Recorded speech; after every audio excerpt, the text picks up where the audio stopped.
Witness as faith and surfing collide in our new series that sheds light on the captivating journey of a vast community forged through faith and waves. Welcome to the origin of a legacy, the story of Christian surfers South Africa.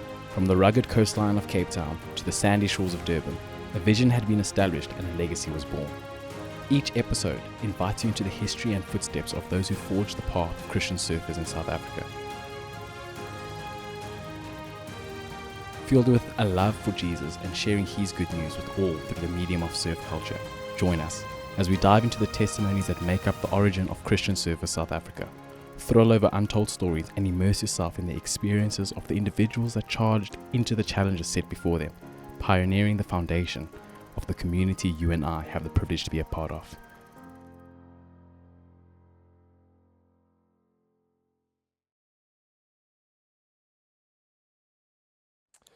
Hi, my name is Andrew Sliders. I'm a member of Christian Surfers Cape Town and the Surf Church Collective. I'm here today with Dimitri to learn a bit more about how Christian Surfers South Africa came about and the story of Christian surfers and a bit of the history of what they've been doing over the years and kind of how we find ourselves in the space we are today. Tell me a bit more about yourself. Who are you? Where are you based? What do you do?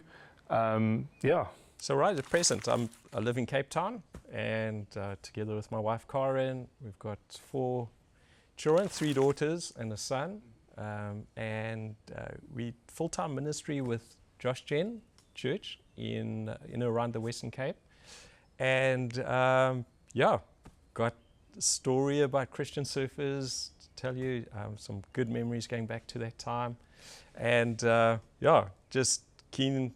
I guess our desire in the Lord is just to serve the church and minister in Cape Town. Yeah. I suppose the first question, which would presumably be a natural one, would be how exactly did you get involved in Christian surfers? How did you feel God calling you to join the ministry? Yeah, well, that was kind of dating back when I'd sort of just when I was back. Okay, this is back in the Navy days. I was in the Navy.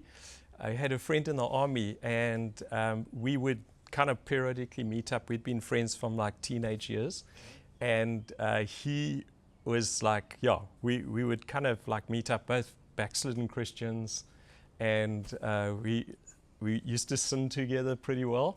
And so we'd meet up in East London, party, surf, hang out, smoke dope, do all those things, and then I came back to Cape Town. I finished my stint in the Navy. He finished time in the Army, and he got to this point. His name was Andrew Pitt, and got to a point where he was just so out of it, like, just that sinful lifestyle just kind of caught up with him. And the last I'd heard of him and seen of him, I thought this guy's like on the edge of it, like just suicide, ending it all. He was like deep into depression, and the girl that he was dating was also pretty dark. And then I saw him, he pitched up in Cape Town, changed man, and like we went surfing together, and I was just like, wow, something has happened to this guy. He's not the same Andrew that I knew. And I asked him, I was like, what's happening? He said, no, I'll find Jesus, I've like committed my life to the Lord, and I'm like serving in my church. And I'm like, what?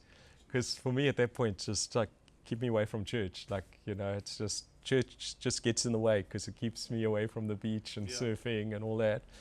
And we were like surf drug addicts at that time, and I could just sense something had changed. And I saw a sticker like this on his surfboard, and I'm like, bro, what's that all about? Christian surfers. And he told, no, there's part of this like international Christian surfer movement that's in Australia and all that, and he's connecting with them. And I was like, whoa, that sounds cool, man.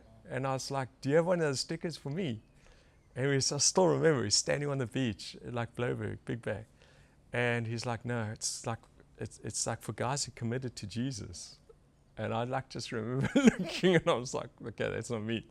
And but I'm like, I thought of myself, I thought I'm a Christian, I'm just not serving Jesus. And it's like just stuck with me of like, no, this is for guys who committed, we've got standards here. And then he contacted me a while later and he said, hey, there's this guy coming to Cape Town from Durban, Roy Harley. He's like a passionate, very good surfer. He's like an excellent surfer, and you must hook up. And I was like, okay, you got me there. And so Roy came down to Cape Town. And so we were in our 20s at that point.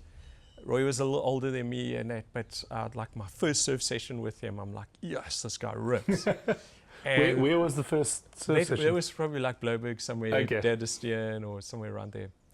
And so like Roy also, is like his surfboard, he's got these like 2 question marks. And then he's got this thing on his surfboard, it's like on fire for Jesus. And I'm like, wow, okay, these guys are intense here. I'd never put a Christian surf stick on my surfboard, And I'm kind of going like struggling, and it's just, but I can see he's like passionate for the Lord. And so over time we became like good close friends, and I asked him those 2 question marks. So the one question, I forget what they were, but if you had to die tonight, like what would happen to you? Where would you go? And so he would like paddle around to guys in the surf and like, hey, if you had to die tonight. And his other question was like, what do you think about God? And so we'd have braais together and that, and slowly we start getting this little group of guys. Roy was studying at Bible college, and I was like studying and working. I was doing engineering, and slowly this group started to develop of like Christian surfers, like a little Cape Town thing. And we'd go surfing on Saturdays, but no thought about anything bigger than just this little club at Cape Town Baptist. And so that eventually, things happened, and then that blew up and became what we know as Christian Surfers South Africa today. So I suppose the most important question that's come up from what you've just said is, at what point did you get your sticker? So that was the April of the next year. Okay. And what was that, 90? That was 1993. Okay. And Roy had organized this thing called the Surf Rave. And so it was a bunch of local Cape Town surfers, Christians. They were attached to Cape Town Baptist Church mainly. And so we traveled up to East London. Andrew Pitt was at that time, I think he was the youth pastor or something of Ganubi Baptist. And I think it was probably about 20 of us, and we all like crashed on the church hall floor, and we'd surf black rocks, that spot that's like right close to the church every day. And my idea in going was just surf my brains out, and I loved East London, so I was keen for the surf. And but God was working at the time. I was just like, I remember we were, I think probably the first night, just a bunch of young guys, and they were praying and the conversation, but something just caught me about the Holy Spirit. And after the meeting, I just went to them. I said, like, hey guys, would you pray for me? I just want to be filled with the Holy Spirit. Didn't even know what I was talking about, but it was just felt it. And so they laid hands and they prayed for me. And then next night, this guy who Roy had invited to come and speak, he was a pastor from the Cape Flats, Selwyn Kutsia. And just totally someone I didn't connect with at all, like just different. I mean, at that time, it's like only recognized surfers. He was a non-surfer, and but loved the Lord, passionate. He was into jazz and all stuff. So he's playing piano, and he gets up that night and he just talks and he shares. And his message was called like People of Destiny. And so he shares this scripture from Proverbs about, my son, pay attention to my words, listen closely to what I say, don't turn to the left or to the right, keep your foot from evil. And he's sharing all this stuff, and it's like profound. It's like hitting me. And I felt like God is like right there, and I started like weeping. I was so like, wow, like my life, I have been going to the right, I have been going to the left, my feet have been quick to evil. So at that point, I just made a surrender to the Lord, and I prayed, and on that night, I went to like one of the youth leaders there, and I just said, Mike, God's calling me into ministry, I know it.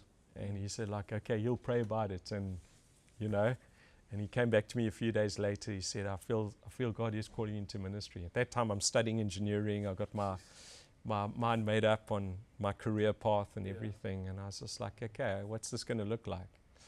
But at that point, I was kind of dating a girl from East London, and I knew the relationship wasn't glorifying the Lord. And at that camp, like she came, we met up together, and I just said to her, Louise, hey, it's kind of over between us. I think our lives are going in different directions and that. And I ended that, and coming back to Cape Town, I just started going all out for the Lord. God was really just like, like challenging me, and it felt like every day I was like repenting of some sin, or just like turning away from bad friendships, things, and just pursuing God. And I got the sticker. So Did it go onto your surfboard? I can't remember. I just, probably went into my car, I think. Yeah, I mean that's probably a better option. Hey. Then then you started seeing a change in your life. You started kind of glorifying the Lord and stuff. But I think part of the story that we wanted to hear is obviously we're not just speaking with people that are members or just members in CS, but actually played quite a pivotal role in kind of building it up to what it is today. So that means that you also then got involved within the life of the kind of CS organization as such. So what were your roles, if you had many, within the CS organization? Yeah, so back at that time when, everything was so new. So we were just like a bunch of about 15 or 20 surfers, all somehow attached to Cape Town Baptist Church, and we'd go surfing on a weekend, hang out together, bride together. At that point, so you couldn't really call it an organization. It was more like a little Christian surf club. And Roy and I started getting this vision of like something bigger, and something that would like really just fill the whole of the Cape and Eastern Cape and Natal, like just one Christian surf organization for the whole of South Africa. And we were praying into that, and just really seeking the Lord. And about that time, God told me to stop surfing. And it was the very time when I just wanted to like, hey, I've got something that God can use my surfing. And at that time, I had just had this experience with the Lord, like Abraham taking his son Isaac to sacrifice on Mount Moriah.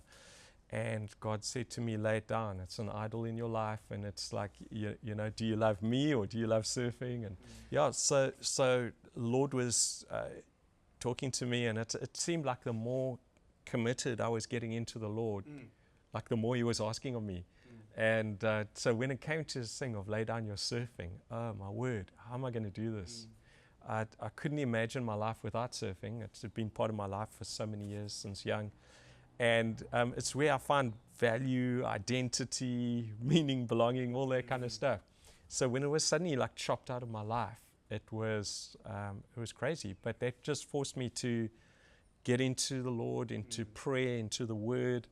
And with that, I felt like God calling me into like Christian surfer ministry. And I started getting this like vision with Roy, like something bigger. And we would meet up at Cape Town Baptist, like I think it was about probably 30 or 40 days consecutively that we'd meet there. Like after I'd come back from work, he'd come back from college, we'd meet and we'd pray and we'd ask God just to birth something. And it was about that time that Roy got this like vision of this fire burning, blazing from Cape Town, just burning all the way up the Eastern Cape and all the way up to Natal. And so we started sharing this vision, and at that point, God like released me back into surfing again. And so a couple weeks later, we had this kind of like a dream session. It was a Saturday afternoon at my wife Karen. At that time, we were dating. It was her parents' house here in Cape Town, and got a few guys together from that club, and Roy and myself, Karen and a few others, and we had this dream session. Like imagine if this club, if we could replicate this, and this is something that would be all over the whole of South Africa, and we all got like one identity, Christian surfers, and imagine, let's just dream, and like these ideas came up. Well, what about a Christian surfer band? And what about this? And what about a surf series? Like we'll run this whole surf series. And so imagine getting sponsors. And so we like wrote down all these things and started praying through this. And in that, like Sun Surf was born, Sun Surf South Africa. And that became our like national identity, incorporating Saved Surf Club in Port Elizabeth. And at that time, Andrew Pitt had something going in Ganubi, East London. And it just blew up. We had our first national conference in, I think it was 1994. And it was amazing. We had guys from all over the country like coming in like to Jeffreys Bay and prayed together, surfed together, worshiped together, and shared the Sun Surf South Africa vision, and they all bought into it. And the rest was history. It just went crazy. I think about 2 or 3 years, things were birthed, born. I resigned my job, went full-time into it. Roy was doing it full-time. We had a team of volunteers. It was unbelievable. So the first national conference you said happened in Jeffreys Bay, but obviously a lot of you guys were coming from Cape Town. Was there just no other option? You just said, obviously, if we're going to meet with surfers from South Africa, we are meeting in Jeffreys Bay. Yes. Yeah. So we wanted to make it a central kind of location, and also we had at that time Des Sawyer was pretty pumped up for Christian surfers. He was in Jeffreys Bay. A few others. It was central for us, for the guys coming from East London, Southern Cape, and all of that. And so, we all came together and just really got the whole it was like God was just pouring stuff into us and sharing our experiences of like ministering. And so we did these like teaching sessions of like, how do you reach surfers, and what's unique about our tribe, and why do you need surfers to connect with surfers? And so that was all that. And I think the next year we followed it up again, another one. And at that time we got the identity Sun Surf South Africa. Clubs changed names and all that kind of thing happened. So you said you left the engineering field to then go full-time into Christian surfers. At that time, I'm assuming there weren't necessarily specific roles that you kind of just all did a bit of everything, or did you have a certain, I suppose nowadays you'd call it portfolio, but we did. Those were all developing, and I think from me having a bit of like business background, and Corin having business background, Roy having the theological understanding, Bible college. Roy's he's a great evangelist, and so we were all finding where our giftings lay. And so for me, it was just seeing the organizational diagram forming, and what could this look like? Okay, you need a national director, you need a national team, leadership team, and all that. And so I think with structure, it's like for new wine, you need a wineskin. And so for us, it was getting that wineskin with which. I remember Roy saying, hey, if God is saving surfers, we need to plant them into churches. We need to see them discipled. How are we going to do that? Okay, well, let's start like a Monday night surf meeting. So every Monday night we were meeting at Big Bay, at Bloberg, the club, Life Saving Clubhouse. We were having like sharing the word, surfing together. So it's all those things were like just fitting into place, like little blocks on the board, and just that it became like making that transition from just being a club to an actual organization that's like the church can look at this and go, hey, this is legit. This is something. This is a ministry. So I think pretty much we all find our places. Yeah. Can you remember one or two, just deeply profound and beautiful and amazing godly moments from those early days, until, let's say, kind of until the Lord called you on to the next thing after Christian service for you, from those times? Can you just one or two just really profound and deeply beautiful godly moments? Oh, there were so many. Andrew, I mean, we got a reputation because we used to run a lot of like surf events, surf contests, and that kind of thing. And there could be times where there'd be like no surf at all.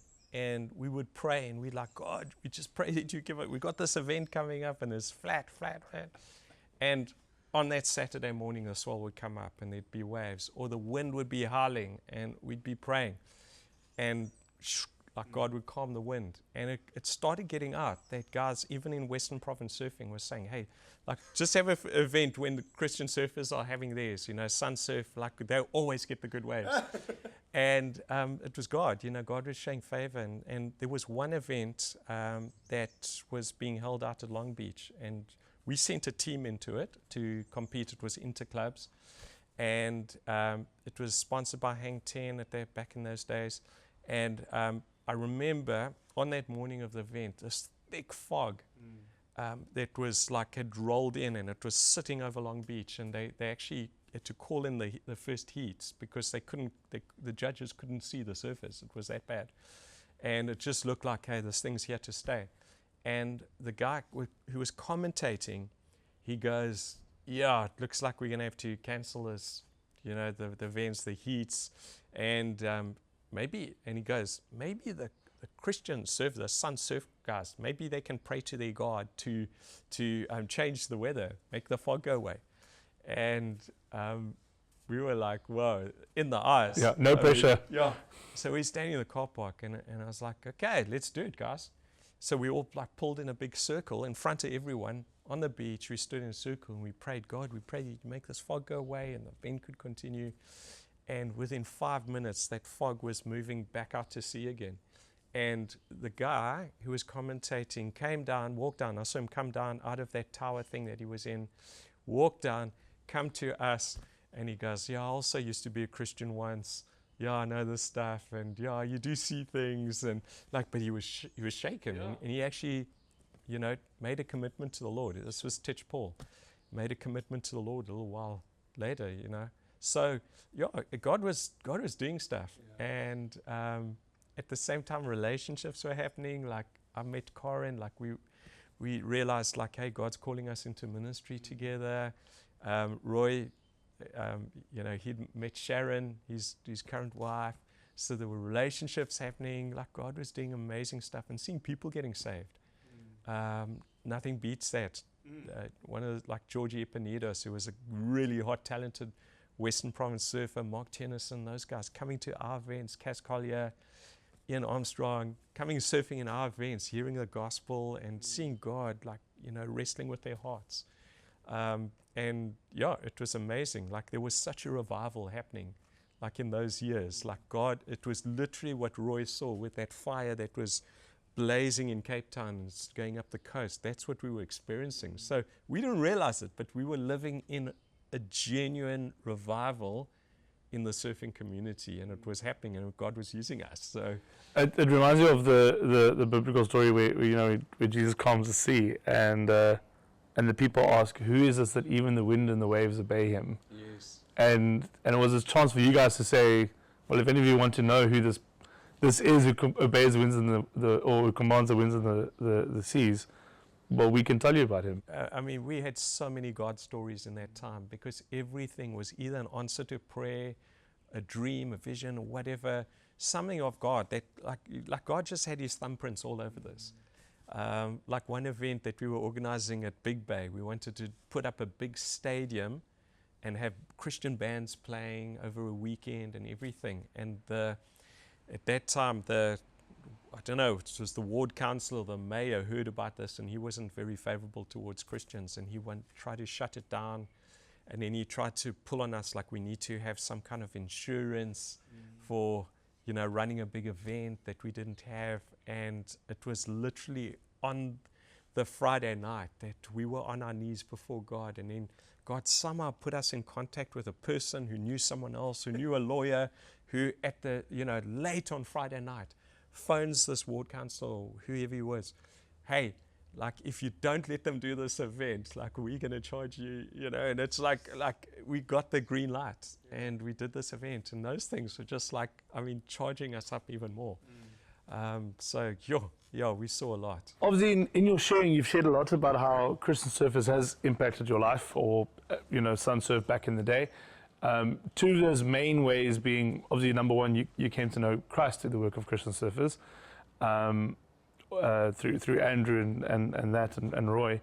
And secondly, you've shared, you met your wife through that as well. So there's obviously two very big ways that Christian Surfers has impacted your life. But how else has CS impacted just your life even today still? Well, those first years of ministry those were my first. That's when I was tasting what it means to live by faith, how to do ministry. And I think the one thing Christian Surfers taught me so clearly is ministry doesn't need to happen within the four walls of a church, and that our faith is something that we've got to take out. Jesus said, go into all the world, preach the gospel, make disciples. And we were doing it. And the fact that God was using us as untrained, unskilled people and seeing God's glory and His grace at work in so many real ways. And that just really amazed me. I always had this concept of like someone who serves God, or a pastor or whatever, is, someone that wears a tie and a suit, and I could relate to that.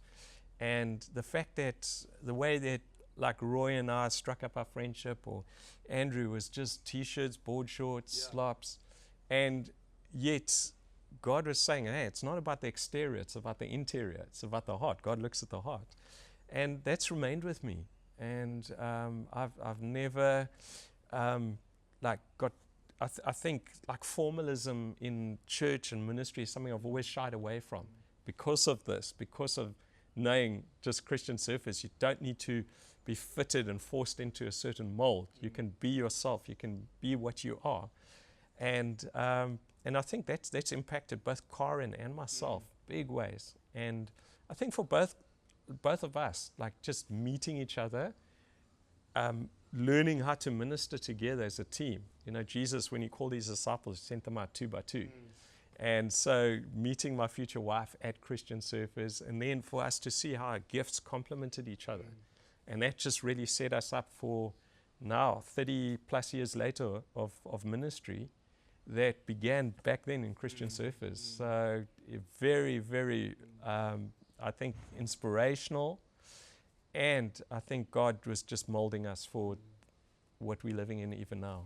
One of my favorite verses in relation to what you just said is found in Acts. I think it's chapter 3 or chapter 4.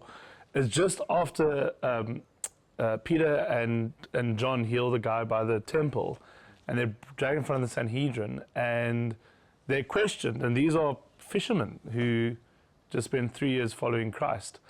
And the Sanhedrin are these guys that have studied the scriptures and they know the Bible inside out, high academics and the religious leaders, and they cross-question these guys, Peter and John, and then send them out. And one of the verses says they were surprised when they noticed that they were ordinary, uneducated people, but they took note that they'd been with God or with Jesus.